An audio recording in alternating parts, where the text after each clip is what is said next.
Whitening creams അല്ലെങ്കിൽ harsh ആയിട്ടുള്ള മറ്റെന്തെങ്കിലും കെമിക്കൽസ് യൂസ് ചെയ്തിട്ട് സ്കിന്നിന് ബ്രേക്ക്ഔട്ട്സ് ഉണ്ടാവുകയോ അല്ലെങ്കിൽ സ്കിന്നിൻ്റെ ബാരിയർ ഡാമേജ് ആയി പോവുകയോ ചെയ്തിട്ടുണ്ടെങ്കിൽ നിങ്ങൾക്ക് വേണ്ടിയിട്ടാണ് ഈ വീഡിയോയിൽ ആക്ച്വലി അങ്ങനെയുള്ളവർക്ക് വീണ്ടും നിങ്ങളുടെ സ്കിന്ന് പഴയതുപോലെ കുറച്ചും കൂടി ഗ്ലോയി ആയിട്ട് കുറച്ചും കൂടി ബ്രൈറ്റൻ അപ്പ് ആയിട്ട് എങ്ങനെ സ്കിന്ന് മാറ്റിയെടുക്കാം എന്നുള്ളതിനെ പറ്റിയുള്ള സ്കിൻ കെയർ റുട്ടീനാണെന്ന് പറയാൻ പോകുന്നത്.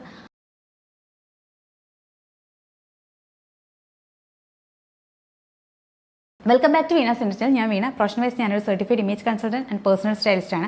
അപ്പോൾ എന്തെങ്കിലും തരത്തിലുള്ള ഇമേജ് മേക്കേഴ്സോ അല്ലെങ്കിൽ സ്റ്റൈലിംഗ് സർവീസസോ ആവശ്യമുണ്ടെങ്കിൽ എന്നെ റീച്ച് ഔട്ട് ചെയ്യാൻ മടിക്കേണ്ട. ഞാൻ എൻ്റെ ഇൻസ്റ്റ ഐഡിയും അതോടൊപ്പം തന്നെ എൻ്റെ മെയിൽ ഐഡിയും ഡിസ്ക്രിപ്ഷൻ ബോക്സിൽ കൊടുക്കുന്നുണ്ടാവും. വേണ്ടവർക്ക് ചെക്ക് ചെയ്ത് നോക്കാവുന്നതാണ്. കഴിഞ്ഞൊരു വീഡിയോയിൽ ആക്ച്വലി ഞാൻ പറഞ്ഞത് വൈറ്റനിങ് ക്രീംസ് യൂസ് ചെയ്യുമ്പോൾ ഉള്ള അപകടത്തെക്കുറിച്ചും വൈറ്റനിങ് ക്രീംസിനെ എങ്ങനെ ഐഡൻറ്റിഫൈ ചെയ്യാം എന്നുള്ളതും എങ്ങനെ വൈറ്റനിങ് ക്രീംസിനെ ആക്ച്വലി മാറ്റി നിർത്തണം എന്നുള്ളതുമാണ്. അപ്പോൾ ആ സമയത്ത് കുറച്ച് പേരെങ്കിലും എനിക്ക് വന്നിട്ട് എന്നോട് പറയുന്നുണ്ടായിരുന്നു, എന്തുകൊണ്ട് നിങ്ങൾ ആ പേര് പറഞ്ഞില്ല, ആ ഒരു പെർട്ടിക്കുലർ പ്രൊഡക്റ്റിൻ്റെ പേര് പറയണമായിരുന്നു എന്നൊക്കെ. പക്ഷേ അതിന് എനിക്ക് പറയാനുള്ളൊരു കാര്യം എന്ന് പറയുന്നത്, ഞാൻ ആക്ച്വലി സംസാരിച്ചത് വൈറ്റനിങ് ക്രീമിനെ പറ്റിയാണ്. ഏതൊരു വൈറ്റനിങ് ക്രീം ആണെങ്കിലും അതിനകത്ത് പേരിൽ വൈറ്റനിങ് ക്രീം എന്നുണ്ടെങ്കിൽ അത് പ്രശ്നം തന്നെയാണ്. അപ്പോൾ ഞാൻ ആ ഒരു പെർട്ടിക്കുലർ പ്രൊഡക്റ്റിനെ പറ്റി മാത്രം സംസാരിച്ചാൽ, ആ ഒരു പേര് മാത്രം പറഞ്ഞാൽ നിങ്ങൾ ആക്ച്വലി ആ ഒരു പെർട്ടിക്കുലർ പ്രൊഡക്റ്റ് മാത്രം യൂസ് ചെയ്യാതിരിക്കാനേ ശ്രദ്ധിക്കുകയുള്ളൂ. മറ്റുള്ള വൈറ്റനിങ് ക്രീം യൂസ് ചെയ്യാൻ സാധ്യതയുണ്ട്. അപ്പോൾ അത്തരം ഒരു പ്രശ്നം വരാതിരിക്കാൻ വേണ്ടിയാണ് ഞാൻ വൈറ്റനിങ് ക്രീം എന്ന് മെൻഷൻ ചെയ്തേക്കുന്ന എല്ലാ പ്രോഡക്റ്റിനും ഇത് ബാധകമായ ഒരു കാര്യമായിരുന്നു. അതുകൊണ്ടാണ് അതിനെപ്പറ്റി പ്രത്യേകിച്ച് പേരെടുത്ത് പറയാഞ്ഞത്. ആൻഡ് ഓൾസോ ഞാൻ പറയുന്ന മറ്റൊരു കാര്യം എന്ന് പറയുന്നത്, ആ വീഡിയോ നിങ്ങൾ ആക്ച്വലി മുഴുവൻ കണ്ടിട്ടില്ലെങ്കിൽ മുഴുവൻ കണ്ടു നോക്കണം. അതിൻ്റെ അകത്ത് മറ്റൊരു ക്രീമിനെ കുറിച്ചും പറയുന്നുണ്ട്. ആ ഒരു ക്രീമിൻ്റെ പേരിൻ്റെ കൂടെ ആക്ച്വലി വൈറ്റനിങ് ക്രീം എന്നില്ല, പക്ഷേ അതൊരു വൈറ്റനിങ് ക്രീമാണ്.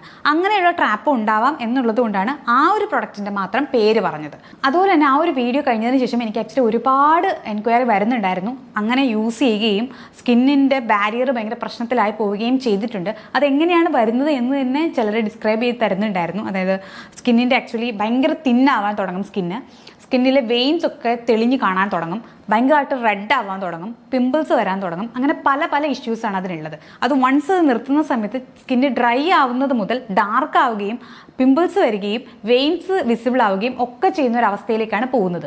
അപ്പം അതുകൊണ്ട് നമുക്ക് നോർമലി ഉള്ളൊരു സ്കിൻ കെയർ റുട്ടീൻ, ഇപ്പം ഇതൊക്കെ കണ്ട് പേടിച്ചിട്ട് എല്ലാവരും ചെയ്യുന്ന ഒരു പരിപാടി എന്ന് വെച്ച് കഴിഞ്ഞാൽ വേഗം തന്നെ വൈറ്റമിൻ സി യൂസ് ചെയ്ത് തുടങ്ങും, അല്ലെങ്കിൽ നാസിനമൈഡ് പോലെയുള്ള പ്രൊഡക്റ്റ് സ്കിന്നിലേക്ക് അപ്ലൈ ചെയ്ത് തുടങ്ങും. അങ്ങനെയുള്ള കാര്യങ്ങളാണ് എല്ലാവരും ചെയ്യുക. കാരണം പേടിച്ചിട്ട് വീണ്ടും പഴയ പോലെ സ്കിന്ന് മാറ്റിയെടുക്കണമെന്ന് തോന്നിയിട്ട്. അപ്പോൾ അതുകൊണ്ട് എനിക്ക് പറയാനുള്ളൊരു കാര്യം, അങ്ങനെ യൂസ് ചെയ്യരുത് ഒരു കാരണവശാലും. അങ്ങനെയുള്ളവർക്ക് ചെയ്യാൻ പറ്റുന്നൊരു സ്കിൻ കെയർ റുട്ടീനാണ് ഞാനിന്ന് പറയുന്നത്. അതായത് ആദ്യത്തെ ഒരു 5 ദിവസം, ഒരു 3 to 5 days വരെ നിങ്ങളുടെ സ്കിന്നിനെ നിങ്ങൾ വെറുതെ വിടുക. പ്രത്യേകിച്ച് ഒരു ഇൻഗ്രീഡിയൻറ്റും അതിനേക്ക് കൊടുക്കണ്ട. അതായത് ഇപ്പോൾ നിങ്ങൾ ഭയങ്കരമായിട്ടുള്ള വെയിലത്തേക്ക് ഇറങ്ങുകയാണ് കുറച്ച് സമയത്തേക്ക്, അങ്ങനെയൊക്കെ ഉണ്ടെങ്കിൽ ഒരു സൺസ്ക്രീൻ മാത്രം അപ്ലൈ ചെയ്യാം. സൺസ്ക്രീൻ അപ്ലൈ ചെയ്യുന്നതും സൺസ്ക്രീനിൻ്റെ അകത്ത് നിയാസിനമൈഡോ വൈറ്റമിൻ സിയോ പോലെയുള്ള ഒരു കണ്ടൻറ്റോ അതിനകത്ത് ആക്റ്റീവ്സ് ഒന്നും ഉണ്ടായിരിക്കാൻ പാടില്ല. അങ്ങനെ അല്ലാത്ത സൺസ്ക്രീൻ നോക്കിയിട്ട്, ഇപ്പോൾ ഹൈലറോണിക് ആസിഡ് ഒക്കെ ആണെങ്കിൽ ഓക്കെ, കുഴപ്പമില്ല. പക്ഷെ അതുപോലും ഞാൻ പറയുന്നത് ആദ്യത്തെ ഒരു 3 to 5 days ഒന്നും യൂസ് ചെയ്യരുതാണ്. അതായത് ക്ലെൻസർ ആയിക്കോട്ടെ, നോർമലി ഈ സൺസ്ക്രീൻ ആയിക്കോട്ടെ, മോയ്സ്ചറൈസർ ആയിക്കോട്ടെ, ഒന്നും യൂസ് ചെയ്യരുത്. മേക്കപ്പ് യൂസ് ചെയ്യാൻ പാടില്ല. അങ്ങനെ വേണം ആദ്യത്തെ ഒരു 3 to 5 days അങ്ങനെ ട്രീറ്റ് ചെയ്യാൻ. ഈ ഒരു 5 days കഴിഞ്ഞിട്ട് ഒരു 6th day മുതൽ നിങ്ങൾക്ക് ചെയ്യാൻ പറ്റുന്നൊരു കാര്യം, നെക്സ്റ്റ് ഒരു 2 weeksലേക്ക് അടുത്തൊരു സ്കിൻ കെയർ റുട്ടീൻ ഉണ്ടാക്കാം. നെക്സ്റ്റ് 2 weeksലേക്ക് ചെയ്യാൻ പറ്റുന്നൊരു കാര്യം, ഒരു ക്ലെൻസർ യൂസ് ചെയ്യുക. ജെന്റിലായിട്ടുള്ള ക്ലെൻസർ എന്ന് പറയുമ്പോൾ അതിനകത്ത് വേറെ ആക്റ്റീവ്സ് ഒന്നും ഉണ്ടാവാൻ പാടില്ല, സോപ്പ് ഉണ്ടാവാൻ പാടില്ല. അപ്പോൾ അതുകൊണ്ട് തന്നെ എനിക്ക് പറഞ്ഞു തരാൻ പറ്റുന്ന ഒരു പ്രൊഡക്റ്റ് എന്ന് പറയുന്നത് സിമ്പിളിൻ്റെ ഫേസ് വാഷാണ്. എനിക്കൊന്നൊരു 5 years ആയിട്ട് കണ്ടിന്യൂസ് ആയിട്ട് യൂസ് ചെയ്തുകൊണ്ടിരിക്കുന്ന ഒരു പ്രൊഡക്റ്റാണ് സിമ്പിളിൻ്റെ ഫേസ് വാഷ്. അതിനകത്ത് ഒരു തരത്തിലുള്ള ഹാർഷ് കെമിക്കൽസും ഇല്ല. അപ്പോൾ അത് ധൈര്യമായിട്ട് യൂസ് ചെയ്യാം. പിന്നെ അതുപോലെ തന്നെ യൂസ് ചെയ്യാൻ പറ്റുന്ന കാര്യം എന്ന് പറയുന്നത്, ഹൈലറോണിക് ആസിഡോ സെറാമൈഡോ അല്ലെങ്കിൽ സീക്ക അല്ലെങ്കിൽ സെൻട്രൽ ആഷിയറ്റിക്ക അതോ അടങ്ങിയ മോയ്സ്ചറൈസേഴ്സ് യൂസ് ചെയ്യാവുന്നതാണ്. സെറാമൈഡ് എന്ന് പറയുന്നത് നിങ്ങളുടെ സ്കിന്നിൻ്റെ ബാരിയറിനെ കുറച്ചും കൂടെ ഹെൽത്തി ആക്കാൻ വേണ്ടിയിട്ട്, കുറച്ചും കൂടെ സ്ട്രെങ്തൻ ചെയ്യിപ്പിക്കാൻ വേണ്ടി ഹെൽപ്പ് ചെയ്യുന്ന ഒരു ഇൻഗ്രീഡിയൻ്റ് ആണ്. അതുപോലെ ഹൈലറോണിക് ആസിഡ് എന്ന് പറയുന്നത് സ്കിന്നിലെ കുറച്ചും കൂടെ മോയ്സ്ചർ കണ്ടന്റ് കൂട്ടാൻ വേണ്ടിയിട്ട്, കുറച്ചും കൂടെ അത് മോയ്സ്ചേർഡ് ആക്കി വെക്കാൻ വേണ്ടിയിട്ട് ഹെൽപ്പ് ചെയ്യുന്ന ഒരു ഇൻഗ്രീഡിയൻ്റ് ആണ്. അതുപോലെ തന്നെ സീക്ക അല്ലെങ്കിൽ സെൻട്രൽ ഏഷ്യാറ്റിക്ക എന്ന് പറയുന്നത് സ്കിന്നിനെ കാം ചെയ്യിക്കാൻ വേണ്ടിയിട്ട് ഹെൽപ്പ് ചെയ്യുന്ന ഒരു ഇൻഗ്രീഡിയൻ്റ് ആണ്. അപ്പോൾ ഈ 3 ഇൻഗ്രീഡിയൻറ്റ് വേണമെന്നില്ല, ഏതെങ്കിലും ഒരു ഇൻഗ്രീഡിയൻറ്റ് മതി. അതുള്ള നോർമൽ മോയ്സ്ചറൈസേഴ്സ് നിങ്ങൾക്ക് യൂസ് ചെയ്യാവുന്നതാണ് ഈ ഒരു സമയത്ത്. അപ്പോൾ ഇതൊക്കെ ഇൻക്ലൂഡ് ചെയ്തിട്ടുള്ള മോയ്സ്ചറൈസേഴ്സ് ഏതൊക്കെയാണെന്ന് ചോദിച്ചു കഴിഞ്ഞാൽ, ഡോട്ട് ആൻഡ് കീയുടെ blue variant hyaluronic acid plus സെറാമൈഡ്സ് ഉള്ളതാണ്, അത് യൂസ് ചെയ്യാവുന്നതാണ്. അതിൻ്റെ തന്നെ സൺസ്ക്രീനും ഉണ്ട് ബ്ലൂ വേരിയൻറ്റിലുള്ള, അത് യൂസ് ചെയ്യാവുന്നതാണ് ആക്ച്വലി ആ സമയത്ത്. പിന്നെ നിങ്ങൾക്ക് അതുപോലെ യൂസ് ചെയ്യാൻ പറ്റുന്ന മറ്റൊരു മോയ്സ്ചറൈസർ എന്ന് പറഞ്ഞാൽ കോൺഷ്യസ് കെമിസ്റ്റിൻ്റെ അതേപോലെ ഒരു ബ്ലൂ വേരിയൻറ്റിൽ വരുന്ന ഹൈലറോണിക് ആസിഡ് ബേസ്ഡ് ആയിട്ടുള്ള ഒരു മോയ്സ്ചറൈസറാണ്. അതുപോലെ തന്നെ യൂസ് ചെയ്യാൻ പറ്റുന്ന മറ്റൊരു മോയ്സ്ചറൈസറാണ് പുട്ട് സിംപ്ലി എന്ന് പറഞ്ഞൊരു ബ്രാൻഡുണ്ട്. ആ ബ്രാൻഡിൻ്റെ മോയ്സ്ചറൈസർ, അതിനകത്തും ഹൈലറോണിക് ആസിഡ് അല്ലെങ്കിൽ സെറാമൈഡ് മാത്രമുള്ള ഒരു മോയ്സ്ചറൈസറാണ്. അപ്പോൾ ഈ പറഞ്ഞ മോയ്സ്ചറൈസേഴ്സും ഈ ഒരു സൺസ്ക്രീനും ഈ ഒരു ഫേസ് വാഷുമാണ് ആക്ച്വലി ഞാൻ റെക്കമെൻഡ് ചെയ്യുന്നത്. അതിൻ്റെ ഞാൻ ഡിസ്ക്രിപ്ഷൻ ബോക്സിൽ കൊടുത്തേക്കാം. ഇത് ഒരുവിധപ്പെട്ട എല്ലാ സ്കിൻ ടൈപ്സിലും ഒരുപോലെ യൂസ് ചെയ്യാൻ പറ്റുന്ന പ്രൊഡക്റ്റുകളാണ്. അപ്പോൾ ഈ ഏതെങ്കിലും ഒരു പ്രൊഡക്റ്റ് യൂസ് ചെയ്തിട്ട് അടുത്തൊരു 2 വീക്സ് നെക്സ്റ്റ് 2 വീക്സ് ഇത് മാത്രം യൂസ് ചെയ്തിട്ട് നിങ്ങളുടെ സ്കിൻ കെയർ നിങ്ങൾ സ്റ്റാർട്ട് ചെയ്യുക. അത് കഴിഞ്ഞിട്ട് ഈ ഒരു 2 വീക്സിന് ശേഷം നിങ്ങൾക്ക് അടുത്ത സ്റ്റെപ്പായിട്ട് നിങ്ങൾക്ക് ചെയ്യാൻ പറ്റുന്ന ഒരു കാര്യം എന്ന് പറയുന്നത് സ്കിന്നിൻ്റെ ബാരിയറിനെ കുറച്ചും കൂടെ സ്ട്രെങ്തൻ ചെയ്ത് കൊണ്ടുവരിക എന്നുള്ളതാണ്. അത് സ്ട്രെങ്തൻ ചെയ്യുന്നതോടൊപ്പം തന്നെ നിങ്ങളുടെ സ്കിന്നിന് വേണ്ട എല്ലാ വൈറ്റമിൻസും കൊടുക്കുക. അതാണ് നെക്സ്റ്റ് സ്റ്റെപ്പ് എന്ന് പറയുന്നത്. അപ്പോൾ ആദ്യത്തെ ഒരു 3 to 5 ഡേയ്സ് ആക്ച്വലി അതിനെ വെറുതെ വിടുക, സ്കിന്നിനെ വെറുതെ വിടുക. അടുത്ത 2 വീക്സ് ആക്ച്വലി ഈ പറഞ്ഞ സ്കിൻ കെയർ റുട്ടീൻ ഫോളോ ചെയ്യുക. അതിനുശേഷം ആ ഒരു 2 വീക്സ് കൂടെ കഴിഞ്ഞിട്ട് ഓൾമോസ്റ്റ് 3 വീക്സ് കഴിയുമ്പോൾ മുതൽ നിങ്ങൾക്ക് ആക്ച്വലി സ്കിന്നിന് കുറച്ചും കൂടെ ഒന്ന് സ്ട്രെങ്തൻ ചെയ്യാൻ വേണ്ടിയിട്ട്, കുറച്ചും കൂടെ ഒന്ന് ഫോർട്ടിഫൈ ചെയ്യാൻ വേണ്ടിയിട്ട്, ഒന്ന് റീപ്ലനിഷ് ചെയ്യാൻ വേണ്ടിയിട്ട് നിങ്ങൾക്ക് ഒരു സിറം യൂസ് ചെയ്യാവുന്നതാണ്. ആ ഒരു സിറം എന്ന് പറയുന്നത് ഈ ബയോക്യൂളിൻ്റെ ഒമേഗ പ്ലസ് മൾട്ടി വിറ്റമിൻസ് എന്ന് പറഞ്ഞിട്ടുള്ളൊരു ഈ സിറമാണ്. ഈ ഒരു ബയോക്യൂൾ എന്ന് പറഞ്ഞ ബ്രാൻഡിൻ്റെ പ്രത്യേകത എന്ന് പറയുന്നത് നാച്ചുറൽ ഇൻഗ്രീഡിയൻസിൽ നിന്ന് കെമിക്കലി ആക്ച്വലി എക്സ്ട്രാക്ട് എടുത്തിട്ടുള്ള ഇൻഗ്രീഡിയൻസ് വെച്ചിട്ടാണ് ഓരോ പ്രൊഡക്റ്റും ഫോർമുലേറ്റ് ചെയ്തിട്ടുള്ളത്. അപ്പോൾ അതുകൊണ്ട് തന്നെ ഇത് 100% സേഫ് ആണ്. അപ്പോൾ ഇതാണ് ആ പ്രൊഡക്റ്റ്. ഈ ഒരു പെർട്ടിക്കുലർ പ്രൊഡക്റ്റിൽ വിറ്റമിൻ എ മുതൽ വിറ്റമിൻ ഇ വരെയുണ്ട്. വിറ്റമിൻ എ എന്ന് പറയുമ്പോൾ നോർമലി നമ്മൾ ആലോചിക്കേണ്ടത് അത് റെറ്റിനോളാണ്, വിറ്റമിൻ എ എന്ന് പറയുന്നത്. പക്ഷേ ഈ ഒരു പ്രൊഡക്റ്റിലെ റെറ്റിനോൾ അല്ലെങ്കിൽ വിറ്റമിൻ എ എന്ന് പറയുന്നത് ഭയങ്കര സേഫാണ്.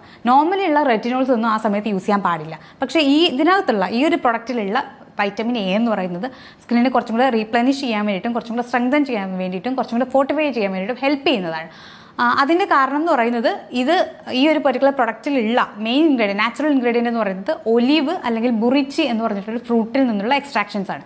അപ്പോൾ അതുകൊണ്ട് തന്നെ അത് വെച്ച് ഫോർമുലേറ്റ് ചെയ്തിട്ടുള്ളത് കൊണ്ട് ഇത് നാച്ചുറലി തന്നെ നമുക്ക് കിട്ടേണ്ട സ്കിന്നിൻ്റെ പുറത്ത് നമ്മൾ അപ്ലൈ ചെയ്യുന്ന നാച്ചുറൽ ഇൻഗ്രീഡിയൻസ് അപ്ലൈ ചെയ്യുന്നത് പോലത്തെ ഒരു ഫീലാണ് ഉണ്ടാവുക. ആൻഡ് ഓൾസോ ഞാൻ ഇതിൻ്റെ ടെക്സ്ചർ ഒന്ന് കാണിച്ചു തരാം. കാണുന്നുണ്ടോ? അപ്പോൾ ഇതിൻ്റെ ടെക്സ്ചർ എന്ന് പറയുന്നത് ഭയങ്കര വാട്ടറി ആയിട്ടുള്ളൊരു ടെക്സ്ചറാണ്. സിറം കൈൻഡ് ഓഫ് ടെക്സ്ചറാണ്. ഇതിൻ്റെ കളർ എന്ന് പറയുന്നത് ഒരു സ്ലൈറ്റ് യെല്ലോ കളറാണ്. ആൻഡ് ഇതിനൊരു ചെറിയ സ്മെല്ലുണ്ട്. ആ സ്മെല്ലെന്ന് പറയുന്നത് പ്രത്യേകിച്ചൊരു ഫ്രാഗ്രൻസിനകത്ത് ആഡ് ചെയ്തേക്കുന്ന സ്മെല്ലല്ല. ഇതൊരു നാച്ചുറൽ ഇൻഗ്രീഡിയൻറ്റിൻ്റെ സ്മെല്ല് പോലെ, ഒരു ഫ്രൂട്ട് എക്സ്ട്രാക്റ്റിൻ്റെ ഒക്കെ സ്മെല്ല് പോലത്തെ സ്മെല്ലാണ്. അതുകൊണ്ട് തന്നെ ഈ സ്മെല്ല് നമുക്ക് കേൾക്കുമ്പോൾ തന്നെ അതിൻ്റെ ഒരു കുറച്ചൊന്ന് കാമാക്കുന്നത് പോലത്തെ കൈൻഡ് ഓഫ് ഒരു സ്മെല്ലാണ് ഇതിനുള്ളത്. ആൻഡ് ഞാനിതിൻ്റെ ഒരു മൊത്തത്തിലുള്ളൊരു ഫിനിഷ് ഞാൻ കാണിച്ചു തരാം. ഈ ഒരു പെർട്ടിക്കുലർ പ്രൊഡക്റ്റ് അപ്ലൈ ചെയ്ത് കഴിഞ്ഞാൽ വേറൊന്നും, ഇപ്പോൾ മോയ്സ്ചറൈസർ ഒന്നും അപ്ലൈ ചെയ്തിട്ടില്ലെങ്കിൽ കൂടി ഇത് നന്നായിട്ട് ബ്ലെൻഡ് ചെയ്താൽ പോലും കാണുന്നുണ്ടോ ഇത് ഭയങ്കര ഹൈഡ്രേറ്റിംഗ് ആയിട്ടുള്ളൊരു പ്രൊഡക്റ്റാണ്. അപ്പോൾ ആദ്യത്തെ ഒരു 3 വീക്സ് കഴിഞ്ഞിട്ട് ഈ ഒരു പെർട്ടിക്കുലർ പ്രൊഡക്റ്റ് യൂസ് ചെയ്യാൻ തുടങ്ങി കഴിയുമ്പോൾ നിങ്ങൾ രാത്രി മാത്രമേ യൂസ് ചെയ്യാൻ പാടുള്ളൂ.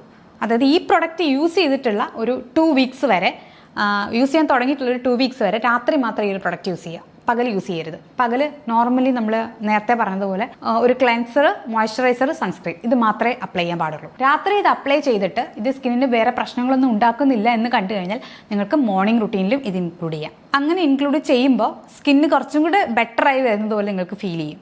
അങ്ങനെ ഫീൽ ചെയ്തിട്ട് ഒരു 2 വീക്സും കൂടെ കഴിഞ്ഞതിന് ശേഷം മാത്രം നിങ്ങൾ ആക്റ്റീവ്സ് ആയിട്ടുള്ള വൈറ്റമിൻ സിയോ നാസിനമൈഡോ ഇൻക്ലൂഡ് ചെയ്യാവുന്നതാണ്. അതിനപ്പുറമുള്ള ആക്റ്റീവ്സിനെ കുറിച്ച് ഞാൻ പറയുന്നില്ല. വൈറ്റമിൻ സി, നാസിനമൈഡ് അല്ലെങ്കിൽ കോജിക് ആസിഡ്.